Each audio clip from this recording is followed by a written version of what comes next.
제 형이 죽었다는 연락을 받은 날, 저는 그것이 시작일 줄 몰랐습니다.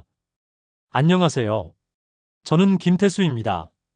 올해 41살이고 시내버스 운전기사로 일하고 있습니다. 형과는 5년째 연락을 끊고 지냈습니다. 서로 바쁘다는 핑계로, 아니 솔직히 말하면 제가 피했습니다. 형의 사업이 망하고 돈 얘기만 나오는 게 부담스러워서요. 그렇게 저는 형을 외면했고 형은 혼자 무너져 갔습니다. 그런데 그날 경찰서에서 전화가 왔습니다. 형이 집에서 숨진 채 발견됐다고요. 전화를 받고 한참을 멍하니 서 있었습니다. 손에 든 휴대폰이 떨렸고 다리에 힘이 풀렸습니다. 형이 죽었다고요? 그것도 혼자서? 유족 확인이 필요합니다. 빠른 시일 내에 와주시기 바랍니다. 경찰의 목소리는 차갑고 기계적이었습니다. 다음 날 새벽 저는 고속버스에 몸을 실었습니다. 형이 살던 도시까지는 3시간이 걸렸습니다. 창밖으로 스쳐가는 풍경을 보며 저는 형과의 마지막 통화를 떠올렸습니다. 태수야, 나 좀 도와줄 수 있냐? 형, 나도 여유가 없어. 미안해. 그게 마지막이었습니다. 형은 더 이상 전화하지 않았고 저도 먼저 연락하지 않았습니다. 장례식장에 도착했을 때 빈소는 너무 조용했습니다. 조문객은 한 명도 없었고 영정사진 속 형은 제 기억보다 훨씬 늙어 보였습니다. 핏기 없는 얼굴, 움푹 꺼진 눈, 억지로 지은 듯한 미소. 형은 언제부터 저렇게 지쳐 있었던 걸까요? 삼촌이세요? 뒤에서 작은 목소리가 들렸습니다. 돌아보니 8살쯤 되어 보이는 여자아이가 서 있었습니다. 형의 딸, 제 조카 아름이었습니다. 마지막으로 본 게 3년 전이었으니 아이는 제 얼굴을 기억하지 못할 겁니다. 아름이구나. 많이 컸네. 엄마는 안 와요. 아빠 혼자예요. 아이의 말에 가슴이 철렁했습니다. 형수는 어디 있는 걸까요? 엄마가 어디 계시는데? 몰라요. 며칠 전부터 집에 안 와요. 형이 죽었는데 형수가 장례식장에 나타나지 않는다는 게 이해가 되지 않았습니다. 아무리 사이가 안 좋았어도, 아무리 빚 때문에 다퉜어도 이건 아니지 않습니까? 경찰서에서는 형의 사망 원인이 급성 심근경색이라고 했습니다. 술을 많이 마신 상태에서 갑자기 쓰러진 것으로 보인다고요. 부검은 하지 않았습니다. 특별한 외상도 없고 타살 의심 정황도 없다고 했습니다. 형수분은 연락이 안 되십니까? 내 휴대폰도 꺼져 있고 행방을 모르겠습니다. 그럼 아이는 누가 돌보나요? 일단 친척분이 계시면 임시로 맡기고 그게 안 되면 아동보호시설로 가야 합니다. 친척이라고는 저밖에 없었습니다. 저는 아름이를 데리고 형의 집으로 갔습니다. 형이 살던 곳은 낡은 다세대 주택 2층이었습니다.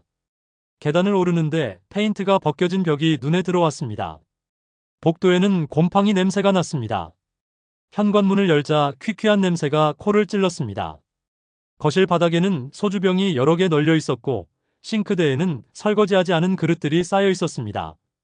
아름이는 자기 방으로 들어가 문을 닫았습니다. 저는 거실을 천천히 둘러봤습니다. 작은 책상 위에 놓인 사진 한 장이 눈에 들어왔습니다. 10년쯤 전에 찍은 가족 사진이었습니다. 형과 형수, 그리고 갓 태어난 아름이. 그때는 모두 웃고 있었습니다. 형은 PC방 사업을 시작한 지 얼마 안 됐을 때였고 앞으로 잘 될 거라며 자신만만해했습니다. 하지만 세상은 형의 편이 아니었습니다. PC방은 경쟁이 치열했고 인근에 대형 PC방이 들어서면서 손님이 뚝 끊겼습니다. 형은 대출을 받아 버텼지만 결국 3년 전에 문을 닫았습니다. 그 뒤로 형은 빚에 쪼들리며 살았고 술로 하루하루를 견뎠습니다.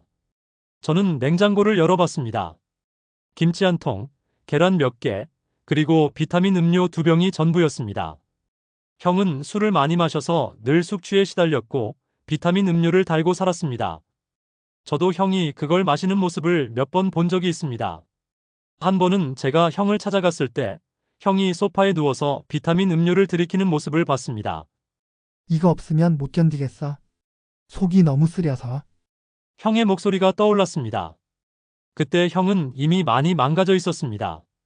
저는 거실 구석구석을 살펴봤습니다. 소파 옆에는 독촉장이 여러 장 쌓여 있었습니다. 은행, 카드회사, 대부업체.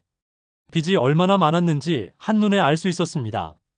형은 이 빚더미 속에서 어떻게 버텼을까요?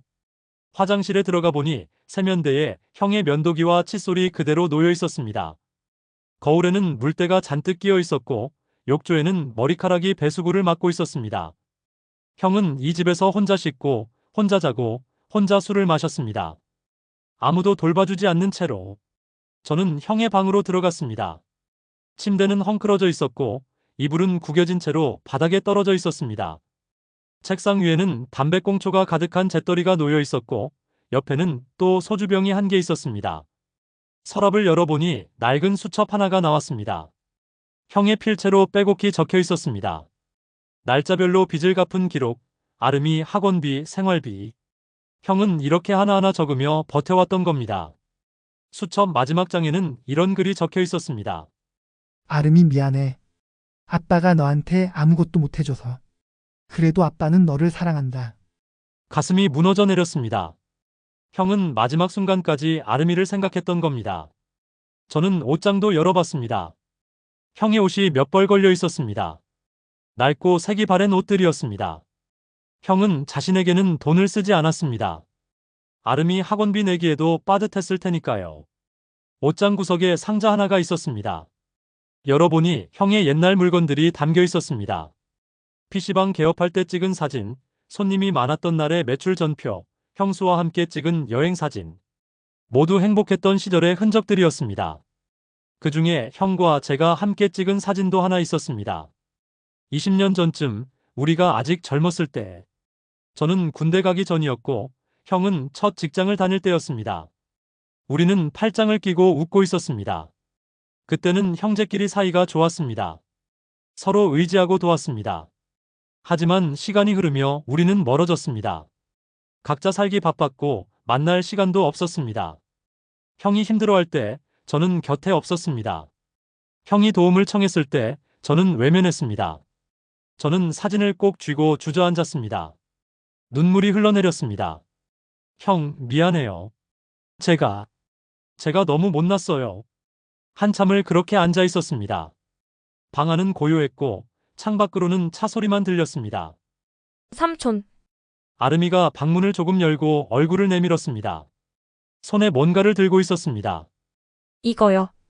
아빠가 주라고 했어요. 아이가 건넨 건 지폐 다발이었습니다. 10,000원짜리가 20장쯤 고무줄로 묶여 있었습니다. 형이 아름이에게 남긴 마지막 돈인가 싶어 가슴이 먹먹했습니다. 고마워, 아름아. 이건 네가 쓰렴. 아니에요. 아빠가 꼭 삼촌 주라고 했어요. 그리고 이거 보라고요. 저는 지폐 다발을 받아들었습니다. 묵직한 무게가 손에 느껴졌습니다. 고무줄을 풀고 한 장 한 장 펼쳐보는데 가운데쯤에서 작은 메모 하나가 나왔습니다. 손바닥만 한 종이 쪽지였습니다. 형의 필체였습니다. 태수야, 거실 TV 뒤를 봐. 꼭 내가 뭘 당했는지 알아야 해. 손이 떨렸습니다. 이게 무슨 뜻일까요? 형이 뭘 당했다는 건가요? 저는 아름이를 방으로 들여보내고 거실로 갔습니다. TV는 벽에 걸려 있었습니다. TV를 조심스럽게 들어올리자 뒤편에 작은 검은색 물체가 테이프로 붙어 있었습니다. 초소형 카메라였습니다. 심장이 쿵쾅거렸습니다. 형이 왜 집안에 몰래 카메라를 설치한 걸까요? 형수를 의심했던 걸까요? 카메라에는 메모리 카드가 꽂혀 있었습니다. 저는 노트북을 꺼내 카드를 연결했습니다. 파일이 여러 개 저장되어 있었습니다. 날짜별로 정리되어 있었고 가장 최근 파일은 형이 죽기 이틀 전 것이었습니다. 저는 파일을 클릭했습니다. 화면에 거실이 보였습니다. 형이 소파에 앉아 있었습니다. 얼굴이 붉고 비틀거리는 걸 보니 술에 취한 것 같았습니다. 테이블 위에는 소주병과 비타민 음료 한 병이 놓여 있었습니다. 여보, 이거 마셔. 속 좀 풀어. 형수의 목소리였습니다. 화면 밖에서 들려왔습니다. 형수가 형에게 비타민 음료를 건넸습니다. 형은 고맙다는 말도 없이 음료를 받아 벌컥벌컥 마셨습니다. 형수는 팔짱을 끼고 그 모습을 지켜봤습니다. 그 표정이 이상했습니다. 걱정하는 얼굴이 아니었습니다. 마치 뭔가를 기다리는 듯한 차갑고 냉정한 표정이었습니다. 잠시 후 형이 괴로운 듯 가슴을 움켜쥐었습니다. 뭐야. 가슴이. 괜찮아. 병원 갈까? 형수의 말투는 무덤덤했습니다. 진심으로 걱정하는 것 같지 않았습니다. 형은 소파에서 몸을 뒤틀었습니다. 숨을 헐떡이며 바닥을 굴렀습니다. 손으로 가슴을 계속 움켜쥐었고 입에서는 신음이 새어나왔습니다. 형수는 그 모습을 가만히 내려다보기만 했습니다. 팔짱을 낀 채로 마치 TV 드라마를 보듯이 형이 바닥에 쓰러졌습니다. 얼굴이 창백해졌고 숨소리가 점점 약해졌습니다. 그때 현관문이 열렸습니다. 남자 한 명이 들어왔습니다. 모르는 사람이었습니다. 키가 크고 마른 체격에 오토바이 헬멧을 들고 있었습니다. 배달 기사처럼 보였습니다. 잘 돼가. 남자의 목소리였습니다. 형수는 고개를 끄덕였습니다. 응. 조금만 기다리면 돼. 저는 화면을 보며 숨이 막혔습니다. 이게 뭡니까? 형수와 저 남자가 형을 죽이려 한 겁니까? 영상은 계속 이어졌습니다. 형은 점점 숨이 가빠졌고 손발을 떨었고 결국 움직임이 멈췄습니다. 형수와 남자는 형의 목에 손을 대보고 숨을 확인했습니다. 그리고 고개를 끄덕였습니다. 됐어. 형수의 목소리였습니다. 차갑고 냉정했습니다. 방금 남편이 죽었는데 슬픔도 놀람도 없었습니다. 두 사람은 형의 몸을 소파로 옮겼습니다. 그리고 집안을 정리하기 시작했습니다. 소주병을 더 꺼내놓고 형의 손에 쥐어줬습니다. 마치 형이 혼자 술을 마시다가 쓰러진 것처럼 꾸민 겁니다. 보험금은 언제쯤 나와? 남자가 물었습니다. 한 달쯤. 사고사 아니니까 금방 처리될 거야. 3억이면 우리 빚 다 갚고도 남겠네. 그럼. 그러니까 잘 버텨. 아무도 의심 안 해. 두 사람은 웃으며 집을 나갔습니다. 화면 속에는 형의 시신만 남았습니다. 소파에 기대어 있는 형의 모습이 너무도 외로워 보였습니다.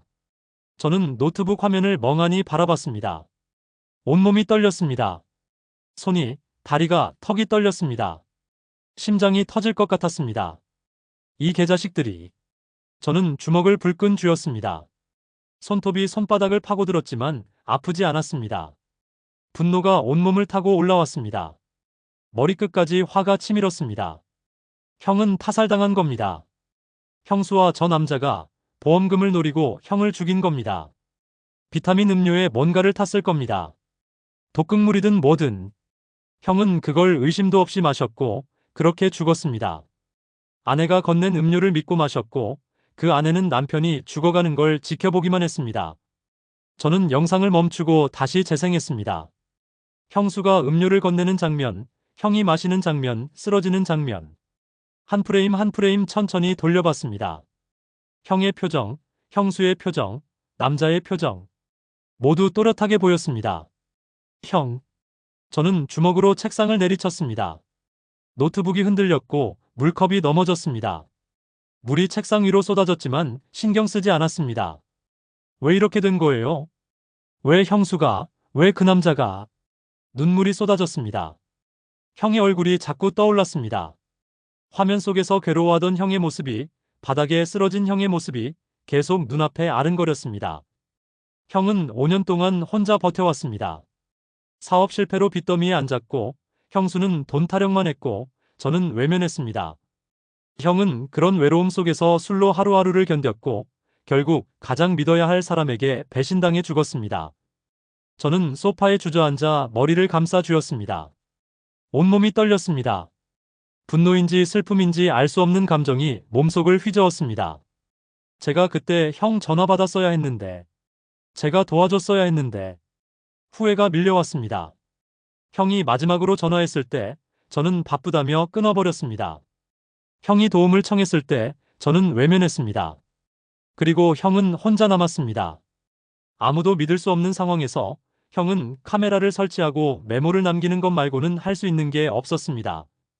저는 한참을 그렇게 앉아 있었습니다. 눈물이 멈추지 않았습니다. 가슴이 찢어지는 것 같았습니다. 하지만 울기만 할 수는 없었습니다. 저는 눈물을 닦고 일어났습니다. 형이 남긴 증거를 헛되이 할 수는 없습니다. 저는 영상을 처음부터 다시 돌려봤습니다. 이번에는 감정을 억누르고 차분하게 관찰했습니다. 형수가 음료를 건네는 장면, 형이 쓰러지는 장면, 두 사람이 대화하는 장면. 모든 게 또렷하게 녹화되어 있었습니다. 이건 증거입니다. 형을 죽인 놈들을 잡을 수 있는 결정적 증거입니다. 저는 메모리 카드를 빼서 안전하게 보관했습니다. 그리고 집안을 더 뒤지기 시작했습니다. 다른 증거가 더 있을지도 모릅니다. 서랍을 열어보니 통장과 서류 몇 장이 있었습니다. 보험 가입 증서였습니다. 피보험자는 형, 수익자는 형수. 보험금은 3억이었습니다. 1년 전에 가입한 보험이었습니다. 그때부터 계획한 겁니다. 형수는 1년 전부터 형을 죽일 계획을 세웠고 저 남자와 함께 실행에 옮긴 겁니다. 저는 쓰레기통도 뒤졌습니다. 휴지, 음식물 쓰레기, 그리고 구겨진 종이 몇 장. 그 중에 택배 송장이 하나 있었습니다. 수령인은 형수, 발송인은 온라인 쇼핑몰. 날짜는 형이 죽기 일주일 전이었습니다. 저는 송장을 펴서 자세히 봤습니다. 상품명은 지워져 있었지만 무게와 가격이 적혀 있었습니다. 500ml 15만 원. 이 정도 용량과 가격이면 보통 물건이 아닙니다. 저는 송장을 사진으로 찍었습니다. 이것도 나중에 필요할지 모릅니다. 싱크대 및 수납장도 열어봤습니다. 세제, 수세미, 쓰레기 봉투. 그 안쪽에 비닐봉지 하나가 구겨져 있었습니다. 꺼내보니 온라인 쇼핑몰 포장지였습니다. 택배 송장과 같은 곳에서 온 겁니다. 저는 화장실도 다시 확인했습니다. 세면대 및 욕조안, 변기 뒤. 혹시 모를 증거를 찾기 위해 구석구석 살폈습니다. 휴지통에서 빈 음료병 하나가 나왔습니다. 비타민 음료병이었습니다. 형이 마지막으로 마신 그 음료일 겁니다. 저는 장갑을 끼고 병을 조심스럽게 집어 비닐봉지에 넣었습니다. 이것도 증거가 될 수 있습니다. 모든 증거를 정리하고 나니 해가 저물고 있었습니다. 아름이는 방에서 나오지 않았습니다. 저는 아이 방문 앞에 서서 조용히 물었습니다. 아름아, 밥 먹었어? 네, 엄마랑 그 오토바이 아저씨 본 적 있어? 잠시 침묵이 흘렀습니다. 가끔 왔어요. 엄마랑 얘기하고 갔어요. 아빠는 알았어? 몰라요. 근데 아빠가 슬퍼 보였어요. 엄마랑 그 아저씨가 오면. 아이의 목소리는 작고 떨렸습니다. 아이도 뭔가 이상하다는 걸 느꼈을 겁니다. 하지만 어린 나이에 뭘 할 수 있었겠습니까? 저는 방으로 돌아와 침대에 앉았습니다. 머릿속이 복잡했습니다. 형수를 찾아야 합니다. 저 남자도 찾아야 합니다. 그리고 경찰에 신고해야 합니다. 하지만 그 전에 저는 더 확실한 증거가 필요했습니다. 영상만으로는 부족할 수도 있습니다. 비타민 음료에 뭘 탔는지, 그걸 어디서 구했는지, 그런 것들을 밝혀내야 합니다. 저는 노트북을 열고 택배 송장에 적힌 쇼핑몰 이름을 검색했습니다. 일반 쇼핑몰이 아니라 화학약품을 파는 곳이었습니다. 로그인이 필요했지만 상품 목록은 볼 수 있었습니다. 니코틴 용액, 농약, 각종 화학 물질. 일반인도 구매할 수 있는 것들이었지만 용도를 잘못 쓰면 사람을 죽일 수도 있는 것들이었습니다. 저는 송장 사진을 확대해서 봤습니다. 상품명은 지워져 있었지만 무게와 가격이 적혀 있었습니다. 500ml 15만 원. 이 정도 용량과 가격이면 니코틴 용액일 가능성이 높습니다. 형은 이 모든 걸 알고 있었을 겁니다. 형수가 이상하게 굴고 낯선 남자가 집에 드나들고 그래서 몰래 카메라를 설치했을 겁니다. 하지만 형은 그걸 막을 수 없었습니다. 아니, 막으려 하지 않았을지도 모릅니다. 이미 삶을 포기한 채 그저 진실만 남기려 했을지도 모릅니다. 형, 왜 저한테 전화 안 했어요? 왜 혼자 이런 걸 견딘 거예요? 저는 주먹으로 침대를 내리쳤습니다. 이불이 구겨졌습니다. 눈물이 또 났습니다. 형을 외면한 제가 미웠고, 형을 죽인 그들이 미웠고, 이 모든 상황이 미웠습니다. 하지만 울고만 있을 수는 없습니다. 저는 눈물을 닦고 일어났습니다. 형수를 찾아야 합니다. 저 남자도 찾아야 합니다. 그리고 형이 남긴 증거로 그들을 법의 심판대에 세워야 합니다. 형은 마지막 순간에도 아름이를 생각했습니다. 그래서 제게 진실을 알릴 방법을 남긴 겁니다. 이제 제가 할 일은 명확합니다. 형의 억울함을 풀어주는 것, 그리고 아름이를 안전하게 지키는 것. 저는 노트북을 닫고 창밖을 바라봤습니다. 어둠이 깔리고 있었습니다. 형수와 저 남자는 지금쯤 어디서 뭘 하고 있을까요? 보험금이 나오길 기다리며 웃고 있을까요? 아니, 곧 웃지 못할 겁니다. 형이 남긴 마지막 메시지를 저는 절대 헛되이 하지 않을 겁니다. 다음 날 아침, 저는 일찍 잠에서 깼습니다. 제대로 잔 것 같지 않았습니다. 꿈속에서도 형의 얼굴이 계속 나타났습니다. 괴로워하는 형의 모습, 바닥에 쓰러진 형의 모습이 반복해서 떠올랐습니다. 거실로 나오니 아름이가 식탁에 앉아 있었습니다. 우유 한 잔을 앞에 두고 멍하니 창밖을 바라보고 있었습니다. 아침 먹었어? 네, 학교는? 안 가요. 아빠가 돌아가셔서. 아이의 목소리는 작았습니다. 저는 아이 옆에 앉았습니다. 아름아, 삼촌이 엄마 찾을 거야. 그리고 아빠한테 무슨 일이 있었는지 알아볼 거야. 엄마가 나쁜 짓 했어요? 아이의 질문에 가슴이 철렁했습니다. 아이도 뭔가 느낀 걸까요? 아직 몰라. 근데 삼촌이 꼭 알아낼 거야. 아이는 고개를 끄덕였습니다. 그리고 다시 창밖을 바라봤습니다. 저는 휴대폰을 꺼내 형수 번호로 전화를 걸었습니다. 여전히 꺼져 있었습니다. 문자도 보냈지만 답이 없었습니다. 형수는 완전히 잠적한 겁니다. 저는 노트북을 열고 어젯밤에 본 영상을 다시 확인했습니다. 남자의 얼굴을 캡처해서 확대했습니다. 30대 후반쯤 되어 보이는 남자였습니다. 마른 얼굴, 짧은 머리, 날카로운 눈매. 오토바이 헬멧을 들고 있는 걸 보니 배달 일을 하는 것 같았습니다. 형수와 저 남자는 어떻게 만난 걸까요? 형수가 카페 알바를 했다고 들었습니다. 그곳에서 만났을지도 모릅니다. 저는 형의 휴대폰을 찾기 시작했습니다. 서랍을 뒤지고 옷장을 살피고 침대 밑을 확인했습니다. 침대 옆 협탁에서 형의 휴대폰을 발견했습니다. 화면은 깨져 있었고 배터리는 방전되어 있었습니다. 충전기를 꽂고 기다렸습니다.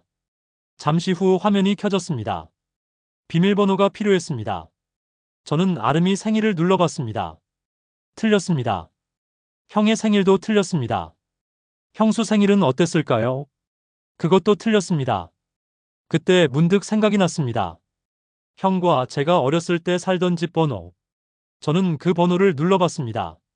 화면이 열렸습니다. 형의 휴대폰 안에는 많은 것들이 담겨 있었습니다. 통화 기록, 문자 메시지, 사진들. 저는 문자 메시지부터 확인했습니다. 형수와 주고받은 문자가 많았습니다. 대부분 돈 얘기였습니다. 빚 언제 갚을 거야? 생활비 좀 줘. 아이 학원비도 내야 해. 당신 때문에 내가 이렇게 사는 거 알아? 형수의 문자는 차갑고 공격적이었습니다. 형의 답장은 짧았습니다. 미안해. 조금만 기다려줘. 곧 나아질 거야. 형은 끝까지 사과하고 있었습니다. 자신의 잘못이 아닌데도. 저는 통화 기록도 확인했습니다. 형수와의 통화는 거의 없었습니다. 대신 모르는 번호로 온 전화가 많았습니다. 대부분 대부업체나 채권 추심 전화였을 겁니다. 그런데 한 번호가 눈에 띄었습니다.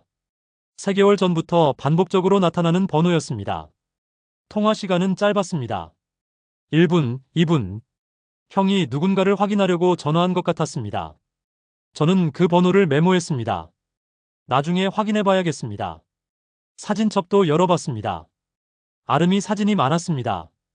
학교 가는 모습, 밥 먹는 모습, 자는 모습. 형은 딸을 얼마나 사랑했을까요? 사진마다 아름이는 웃고 있었습니다. 그런데 사진 몇 장이 이상했습니다. 형수를 몰래 찍은 것 같았습니다. 카페 앞에서 누군가와 얘기하는 모습, 낯선 남자와 함께 걷는 모습. 사진 속 남자는 어젯밤 영상에서 본 그 남자였습니다. 형은 형수를 의심하고 있었던 겁니다. 그래서 몰래 따라다니며 사진을 찍었을 겁니다. 하지만 형은 어떻게 할 수 없었을 겁니다. 증거가 부족했고 설령 증거가 있어도 이혼할 여력이 없었을 테니까요. 저는 사진을 모두 복사해서 제 휴대폰으로 옮겼습니다. 이것도 증거가 될 수 있습니다. 그때 아름이가 방에서 나왔습니다. 삼촌 이거요. 아이가 작은 공책을 들고 있었습니다. 형의 수첩과 비슷한 크기였습니다. 아빠가 매일 여기에 뭐 적었어요? 저는 공책을 받아 펼쳐봤습니다. 형의 필체로 날짜와 함께 짧은 글들이 적혀 있었습니다. 11월 3일. 아내가 오늘도 늦게 들어왔다. 술 냄새가 났다. 11월 10일. 낯선 남자가 집 앞에서 기다리고 있었다. 오토바이를 타고 있었다. 11월 15일. 아내가 보험 얘기를 꺼냈다. 혹시 모르니 들어두라고. 11월 20일. 카메라를 설치했다. 내가 죽으면 태수가 이걸 볼 거다. 11월 25일. 아내가 이상한 음료를 자꾸 권한다. 속 풀리라고. 근데 마시고 나면 더 아프다. 11월 28일. 오늘 밤이 마지막인 것 같다. 아름아, 미안해. 아빠가 너를 지켜주지 못해서. 마지막 날짜는 형이 죽기 하루 전이었습니다. 저는 공책을 꼭 쥐었습니다. 손이 떨렸습니다. 형은 자신이 죽을 거라는 걸 알고 있었습니다. 그런데도 막을 수 없었습니다. 아니, 막지 않았습니다. 형은 포기한 겁니다. 살아야 할 이유를 잃은 겁니다. 형. 저는 눈을 감았습니다. 눈물이 또 나려고 했습니다. 하지만 참았습니다. 지금은 울 때가 아닙니다. 고마워, 아름아. 이거 정말 중요한 거야. 아이는 고개를 끄덕이고 다시 방으로 들어갔습니다. 저는 공책을 사진으로 찍어 저장했습니다. 그리고 증거들을 정리하기 시작했습니다. 1. 초소형 카메라 영상. 형수와 남자가 형을 죽이는 장면. 2. 보험 증서. 3억 보험금. 수익자 형수. 3. 택배 송장. 화학약품 구매 추정. 4. 형의 휴대폰 사진. 형수와 남자의 만남. 5. 형의 수첩. 날짜별 기록. 이 정도면 충분할까요? 아니, 더 필요합니다. 비타민 음료에 정확히 뭘 탔는지 알아야 합니다. 그리고 그걸 누가 샀는지도 증명해야 합니다. 저는 어젯밤에 찾은 빈 음료병을 다시 꺼냈습니다. 병 안쪽에 약간의 액체가 남아 있었습니다. 이걸 국과수에 맡기면 성분을 알 수 있을 겁니다. 하지만 그 전에 경찰에 신고해야 합니다. 형의 죽음이 타살이라는 걸 알려야 합니다. 저는 휴대폰을 들고 112에 전화를 걸려다가 멈췄습니다. 잠깐, 형수와 그 남자를 먼저 찾는 게 나을까요? 아니면 바로 경찰에 신고하는 게 나을까요? 고민하다가 결정했습니다. 일단 경찰에 신고하겠습니다. 혼자 그들을 찾는 건 위험할 수 있습니다. 그리고 증거가 충분하니 경찰이 움직여줄 겁니다. 저는 형이 살던 지역 경찰서 번호를 찾아 전화를 걸었습니다. 여보세요. 타살 사건 신고하려고 합니다. 타살이요. 어떤 사건입니까? 제 형이 며칠 전에 죽었는데 심근경색으로 처리됐습니다. 근데 영상을 보니까 형수와 다른 남자가 독극물로 죽인 겁니다. 영상이 있으십니까? 네, 집에 설치된 카메라에 다 찍혔습니다. 알겠습니다. 주소 알려주시겠습니까? 저는 형의 집 주소를 알려줬습니다. 경찰은 곧 출동하겠다고 했습니다. 1시간쯤 지나서 형사 2명이 집으로 왔습니다. 40대쯤 되어 보이는 남자와 30대 여자였습니다. 신고하신 분이십니까? 네, 저입니다. 저는 형사들에게 모든 걸 설명했습니다. 형의 죽음, 카메라 영상, 보험금, 형수의 실종, 택배 송장, 형의 수첩, 모든 증거를 보여줬습니다. 형사들은 노트북으로 영상을 확인했습니다. 화면을 보는 그들의 표정이 굳어졌습니다. 이건 명백한 살인입니다. 즉시 수사를 시작하겠습니다. 형수와 그 남자를 찾을 수 있을까요? 일단 형수분 계좌 추적하고 CCTV 확인하고 휴대폰 위치도 추적해 보겠습니다. 영상 속 남자는 누군지 아십니까? 모릅니다. 근데 오토바이 배달이라는 것 같습니다. 알겠습니다. 배달 업체 쪽도 확인해 보겠습니다. 형사들은 증거들을 모두 압수했습니다. 카메라, 메모리 카드, 음료병, 택배 송장, 형의 휴대폰과 수첩, 영수증을 받고 저는 복사본을 따로 챙겼습니다. 참, 이 번호 좀 확인해 주실 수 있나요? 저는 형의 휴대폰에서 발견한 그 번호를 알려줬습니다. 알겠습니다. 확인해 보겠습니다. 형사들이 돌아간 뒤 저는 혼자 거실에 앉았습니다. 이제 경찰이 수사를 시작할 겁니다. 형수와 그 남자를 찾아낼 겁니다. 그리고 재판을 받게 될 겁니다. 하지만 저는 가만히 앉아서 기다릴 수만은 없었습니다. 뭔가 더 해야 할 것 같았습니다. 저는 형의 집 근처를 둘러보기로 했습니다. 혹시 형수나 그 남자의 흔적을 찾을 수 있을지 모릅니다. 아름이를 이웃집에 잠깐 맡기고 저는 밖으로 나갔습니다. 형이 살던 다세대 주택 주변에는 작은 가게들이 몇 개 있었습니다. 슈퍼, 카페, 분식집, 세탁소. 저는 슈퍼부터 들어가 봤습니다. 50대쯤 되어 보이는 여자가 카운터에 앉아 있었습니다. 안녕하세요. 혹시 이 근처 2층에 사는 김진관 씨 아십니까? 아, 그 집. 알죠. 얼마 전에 돌아가셨다던데. 네, 제 형입니다. 혹시 형수 본 적 있으세요? 며칠 전부터 안 보이는데. 글쎄요, 원래 자주 안 보였어요. 가끔 담배 사러 오긴 했는데. 혹시 남자랑 같이 온 적은요? 남자요? 아, 한 번 본 것 같은데. 오토바이 타는 사람. 배달하는 사람인가 했어요. 그 남자가 언제쯤 왔었나요? 한 달 전쯤? 아니면 2달? 정확히는 모르겠네요. 고맙습니다. 저는 슈퍼를 나와 카페로 갔습니다.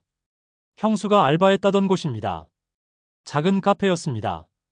손님은 거의 없었습니다. 안녕하세요.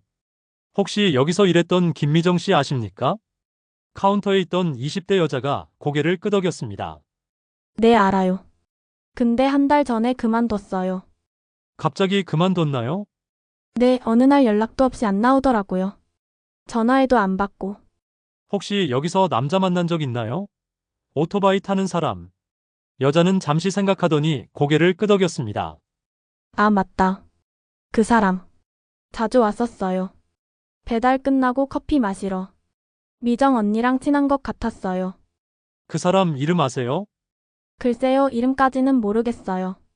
근데 배달 업체는 알아요. 저도 거기서 치킨 시켜 먹거든요. 여자는 휴대폰을 꺼내 배달 앱을 보여줬습니다.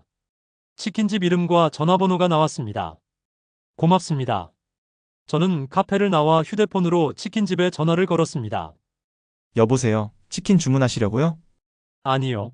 혹시 거기서 배달하시는 분 중에 30대 후반, 마른 체격, 오토바이 타시는 분 계신가요? 배달 기사가 여러 명인데요. 왜 그러시는데요?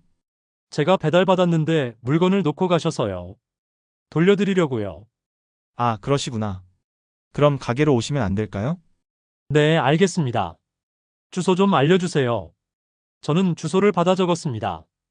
가게는 여기서 10분 거리였습니다. 저는 택시를 타고 치킨집으로 갔습니다. 작은 가게였습니다. 안으로 들어가니 사장으로 보이는 남자가 있었습니다. 안녕하세요. 아까 전화했던 사람인데요. 아, 네. 무슨 물건을 놓고 가셨다고요? 그게 사실은 제가 찾는 사람이 있어서 그럽니다. 혹시 여기서 일하시는 분 중에 이 사람 아십니까? 저는 휴대폰으로 영상에서 캡처한 남자 사진을 보여줬습니다. 사장은 사진을 보더니 고개를 끄덕였습니다. 아, 이 사람. 최철호. 여기서 배달 일 했었어요. 했었다고요? 네, 일주일 전쯤 그만뒀어요. 갑자기 연락도 없이 안 나오더라고요. 전화해도 안 받고. 형수와 똑같습니다. 둘 다 일주일 전에 잠적한 겁니다. 형이 죽고 며칠 뒤에. 혹시 주소 아세요? 주소는 개인정보라. 함부로 알려드리기가. 제 형이 이 사람한테 당했습니다. 경찰도 수사 중이에요. 부탁드립니다. 사장은 잠시 고민하더니 휴대폰을 꺼냈습니다. 경찰이 수사 중이면 나중에 어차피 알아낼 거니까. 알려드릴게요. 사장이 알려준 주소는 형이 살던 곳에서 멀지 않았습니다. 차로 15분 거리였습니다. 고맙습니다. 저는 택시를 타고 그 주소로 갔습니다. 낡은 원룸 건물이었습니다.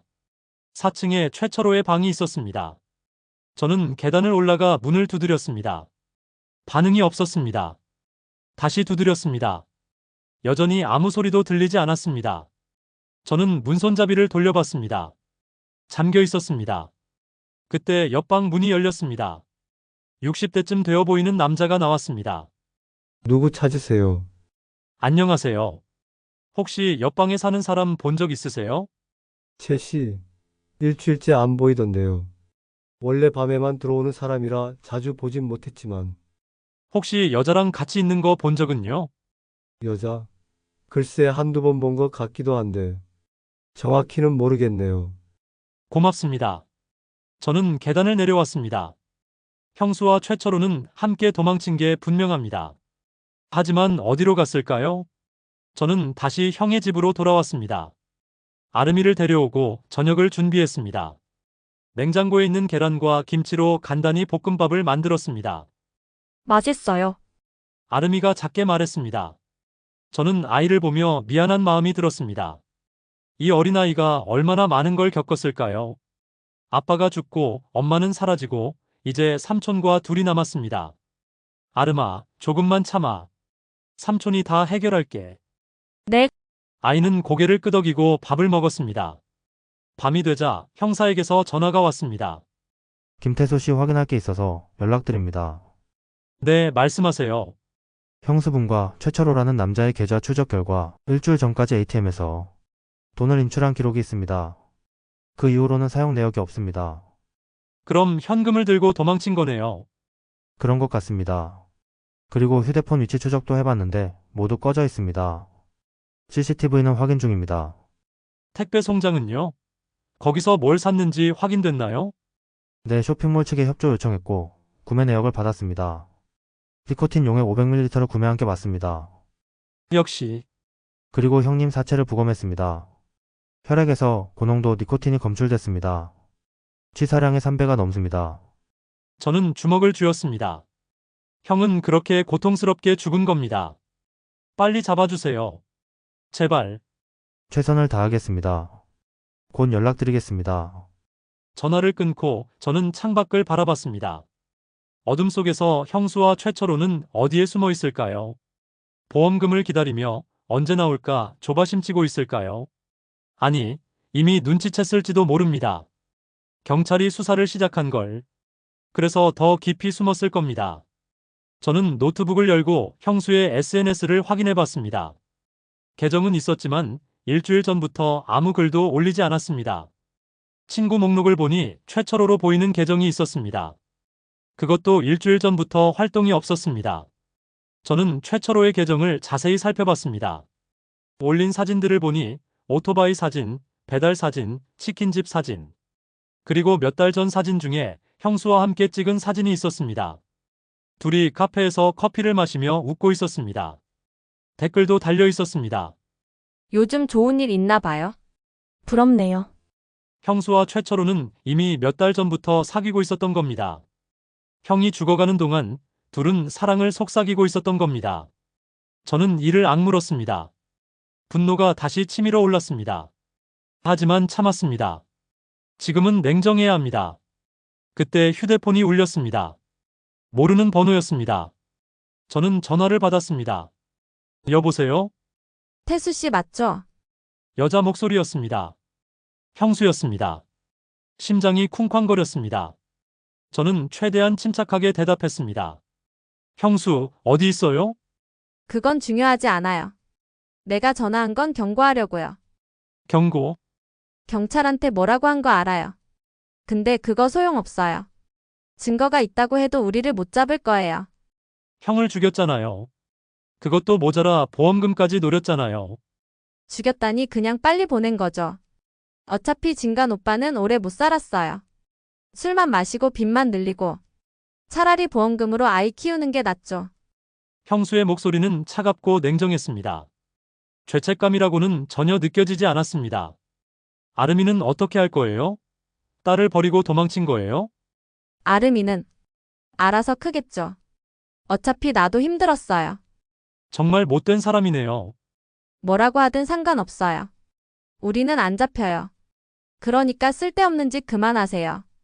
전화가 끊겼습니다. 저는 휴대폰을 꽉 쥐었습니다. 녹음은 못했지만 형사에게 바로 연락했습니다. 형사님, 방금 형수한테 전화 왔었습니다. 뭐라고 하던가요? 자기들은 안 잡힌다고 경고하러 전화했다고요. 전화번호 확인됩니까? 모르는 번호인데 아마 공중전화나 다른 사람 폰일 겁니다. 알겠습니다. 통화 내역 확인해 보겠습니다. 혹시 또 전화 오면 최대한 오래 통화하세요. 위치 추적할 수 있게. 네, 알겠습니다. 저는 전화를 끊고 창밖을 바라봤습니다. 형수는 아직 자신만만했습니다. 자기들은 안 잡힌다고 믿고 있었습니다. 하지만 곧 알게 될 겁니다. 형이 남긴 증거가 얼마나 강력한지, 그리고 법이 얼마나 무서운지. 저는 아름이 방문을 살짝 열어봤습니다. 아이는 이미 잠들어 있었습니다. 작은 몸을 웅크리고 이불을 꼭 감싸 안고 있었습니다. 아름아, 삼촌이 꼭 내 엄마를 잡을 거야. 그리고 아빠의 억울함을 풀어줄 거야. 저는 조용히 문을 닫고 거실로 돌아왔습니다. 며칠이 지났습니다. 경찰은 계속 수사를 진행했고 CCTV를 추적하고 목격자를 찾았습니다. 그리고 마침내 형수와 최철호가 인근 도시의 모텔에 숨어 있다는 정보를 입수했습니다. 형사에게서 전화가 왔습니다. 김태수 씨, 오늘 밤 체포 작전 들어갑니다. 정말요? 내 위치를 특정했습니다. 오늘 밤 새벽에 급습할 예정입니다. 저도 같이 가도 될까요? 안 됩니다. 위험할 수 있습니다. 결과는 바로 알려드리겠습니다. 저는 밤새 잠을 이루지 못했습니다. 시계만 바라보며 형사의 연락을 기다렸습니다. 새벽 4시쯤 전화가 왔습니다. 체포했습니다. 정말요? 네, 형수분과 최철호 모두 확보했습니다. 내일 조사 들어갈 예정입니다. 고맙습니다. 정말 고맙습니다. 저는 전화를 끊고 주저앉았습니다. 눈물이 쏟아졌습니다. 이번엔 참지 않았습니다. 그냥 흘러내리는 대로 두었습니다. 형, 잡았어요. 형을 죽인 놈들 잡았어요. 형의 얼굴이 떠올랐습니다. 영정사진 속 형의 모습, 영상 속에서 괴로워하던 형의 모습. 이제 형은 편히 쉴 수 있을까요? 아니, 아직 끝나지 않았습니다. 재판이 남았습니다. 형수와 최철호가 제대로 된 처벌을 받아야 합니다. 저는 눈물을 닦고 일어났습니다. 이제 시작입니다. 형수와 최철호가 체포된 다음 날, 저는 경찰서로 갔습니다. 형사가 조사 결과를 설명해줬습니다. 두 사람 모두 범행을 부인하고 있습니다. 하지만 증거가 확실해서 기소는 문제없을 겁니다. 언제쯤 재판이 시작되나요? 한 달에서 두 달 정도 걸릴 겁니다. 구속 상태로 재판받게 됩니다. 감사합니다. 저는 경찰서를 나오며 한숨을 내쉬었습니다. 이제 법이 판단할 차례입니다. 집으로 돌아오니 아름이가 소파에 앉아 있었습니다. 학교도 가지 않고 그냥 멍하니 앉아 있었습니다. 아름아, 엄마 잡혔어. 알아요. 화나지 않아? 아이는 고개를 저었습니다. 잘 모르겠어요. 엄마가 나쁜 짓 한 건 알겠는데 그래도 엄마니까. 아이의 말에 가슴이 아팠습니다.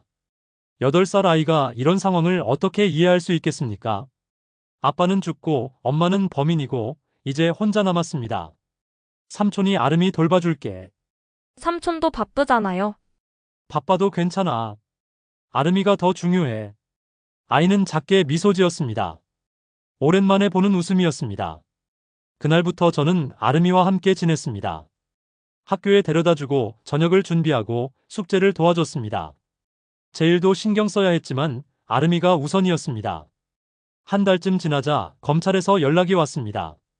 기소가 완료됐고 첫 재판 날짜가 잡혔다고 했습니다.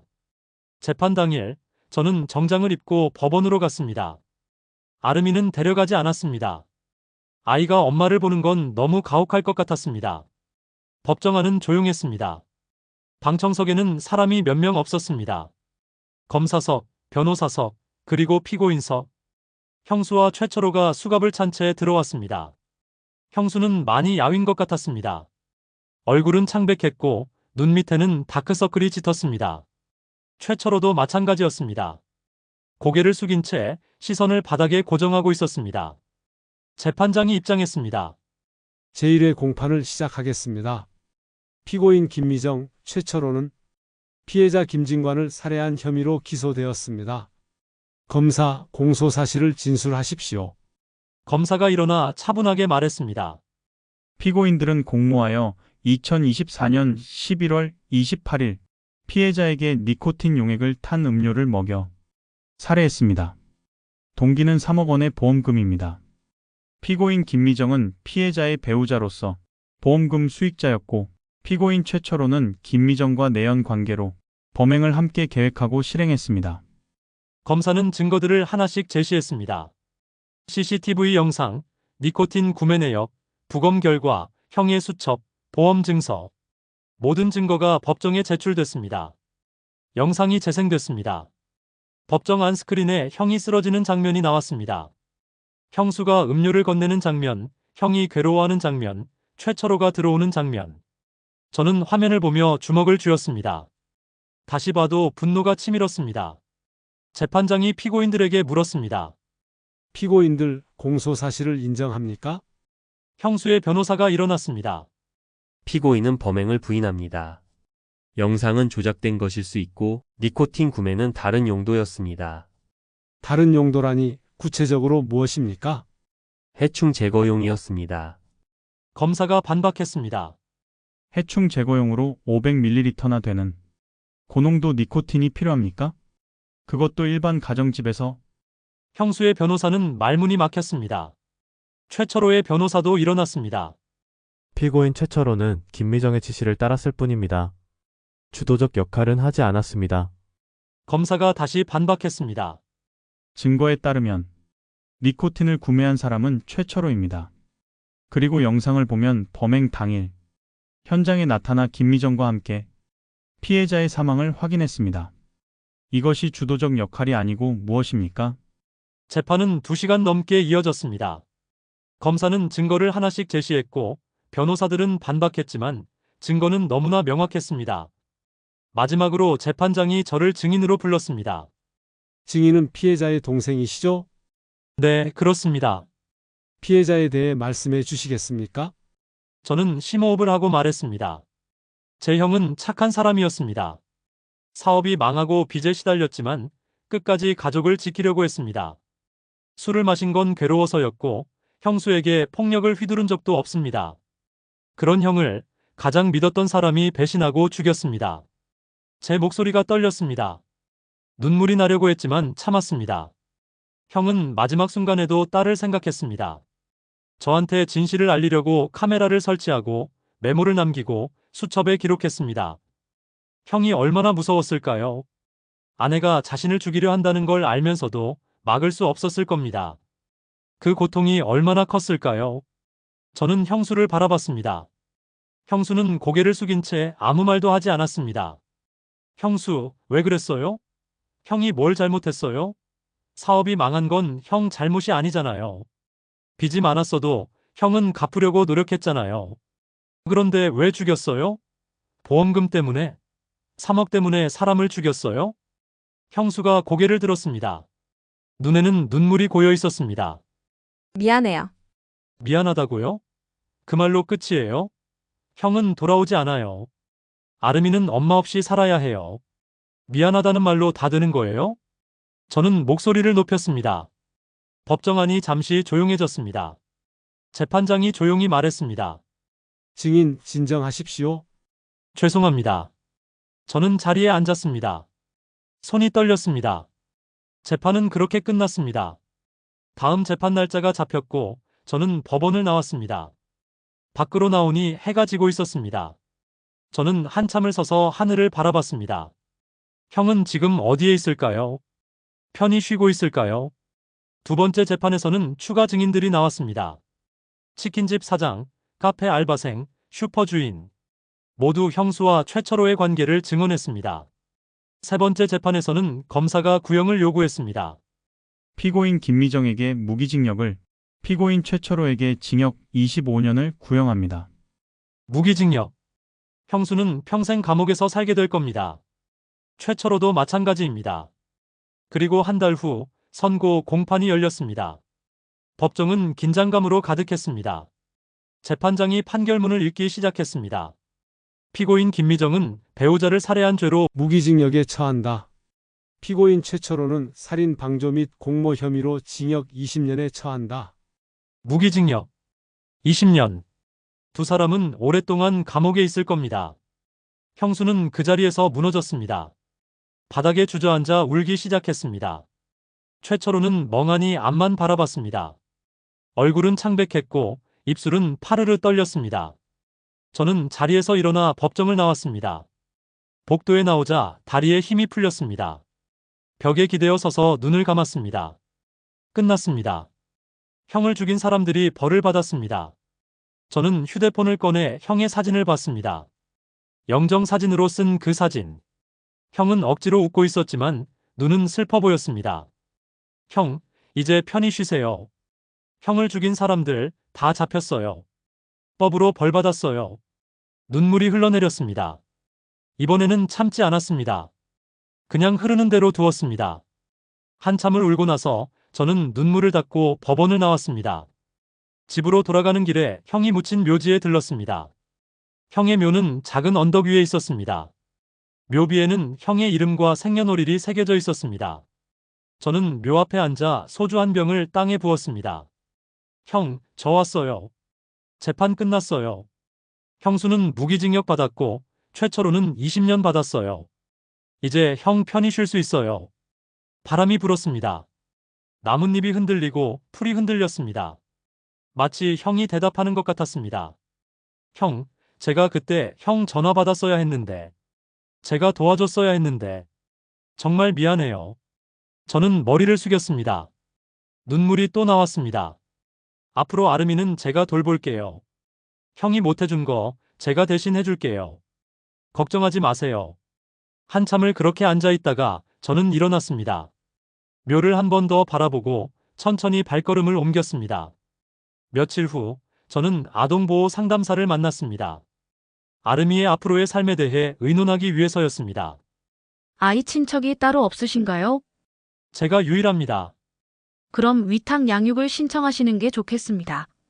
법적 절차를 밟으면 아이를 돌보실 수 있습니다.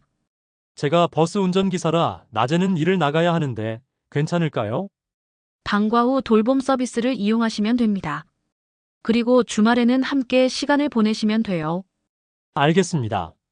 절차 진행해 주세요. 상담사는 고개를 끄덕이고 서류를 꺼냈습니다. 참, 한 가지 더 말씀드릴 게 있습니다. 혹시 아이 친부가 따로 있는지 확인해 보셨나요? 친부요? 네, 만약 친부가 따로 있다면 그쪽에서 양육권을 주장할 수도 있습니다. 저는 순간 멈칫했습니다. 친부. 설마 최철호를 말하는 건가요? 어떻게 확인할 수 있나요? DNA 검사를 하시면 됩니다. 피해자분과 아이의 친자 관계를 확인하는 거죠. 저는 고개를 끄덕였습니다. 알겠습니다. 해보겠습니다. 며칠 후 저는 아름이를 데리고 병원에 갔습니다. 형의 유품에서 머리카락을 구해 검사를 의뢰했습니다. 일주일 후 결과가 나왔습니다. 친자 관계가 아닙니다. 저는 결과지를 보며 한숨을 내쉬었습니다. 아름이는 형의 친딸이 아니었습니다. 그럼 최철호의 딸일까요? 저는 검찰에 연락해 최철호의 DNA 검사를 요청했습니다. 재판 과정에서 필요할 수도 있다고 설명했고 검사는 협조해줬습니다. 또 일주일 후 결과가 나왔습니다. 친자 관계가 맞습니다. 아름이는 최철호의 딸이었습니다. 저는 결과지를 보며 복잡한 감정에 휩싸였습니다. 형은 이 사실을 알고 있었을까요? 아마 알았을 겁니다. 그래서 더 괴로웠을 겁니다. 자신의 딸이라고 믿고 키웠는데 알고 보니 아내와 다른 남자의 딸이었다는 걸. 하지만 형은 끝까지 아름이를 사랑했습니다. 마지막 순간에도 아름이를 생각했습니다. 그게 진짜 아버지 아닐까요? 저는 결과지를 접어넣었습니다. 아름이에게는 아직 말하지 않겠습니다. 아이가 더 크면 그때 천천히 얘기하겠습니다. 저는 법원에 DNA 검사 결과를 제출했습니다. 추가 증거로 채택됐고 형수와 최철호의 죄가 더 무거워졌습니다. 불륜 관계에서 태어난 아이를 숨기고 형을 속이고 결국 죽였다는 사실이 드러난 겁니다. 재판이 완전히 끝난 건 그로부터 한 달 후였습니다. 항소도 기각됐고 형수와 최철호는 확정 판결을 받았습니다. 형수는 여자 교도소로, 최철호는 남자 교도소로 보내졌습니다. 저는 더 이상 그들에게 신경 쓰지 않기로 했습니다. 이미 법이 심판했고 그들은 대가를 치르고 있습니다. 이제 제가 할 일은 아름이를 잘 키우는 것뿐입니다. 저는 위탁 양육 절차를 마무리했습니다. 법적으로 아름이의 보호자가 됐습니다. 아이는 제 집으로 왔고 새로운 학교에 전학했습니다. 처음에는 어색했습니다. 저도 아이를 키워본 적이 없고 아이도 삼촌과 사는 게 낯설었을 겁니다. 하지만 시간이 지나며 익숙해졌습니다. 아침에 일어나 밥을 먹고 아이를 학교에 데려다주고 저녁에 함께 밥을 먹고 TV를 보며 웃고 평범한 일상이 쌓여갔습니다.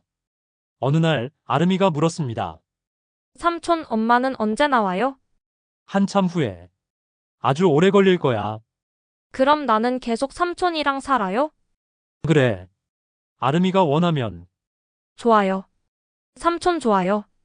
아이는 웃었습니다. 오랜만에 보는 밝은 웃음이었습니다.